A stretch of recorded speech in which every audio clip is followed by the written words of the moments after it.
भ्रष्टाचार कयने आरोप में 13 गोटे विरुद्ध बुध दिन विशेष अदालत में मुद्दा दायर भेल छै। अख्तियार दुरुपयोग अनुसंधान आयोग जनकपुर धाम स्थित भूमि व्यवस्था कृषि तथा सहकारी मंत्रालय अंतर्गत सहकारी तथा गरीबी निवारण शाखा के वरिष्ठ शाखा अधिकृत ओम नारायण झा विरुद्ध मुद्दा दायर कयलक अछि।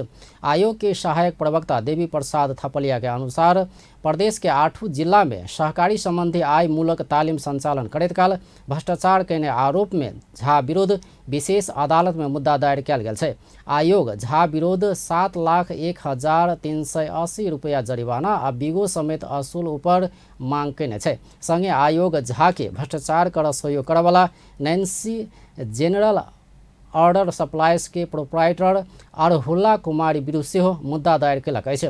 सरकार के हानि पहुँचेबाक उद्देश्य लऽ कऽ झूठ बिल भरपाई तैयार कयने आरोप में अरहुल्ला विरुद्ध बिगो 3,67,880 रुपया कायम कऽ कऽ मुद्दा दायर कयल गेल छै। संगे आयोग बुध दिन और 11 गोटे विरुद्ध विशेष अदालत में मुद्दा दायर कयने छै।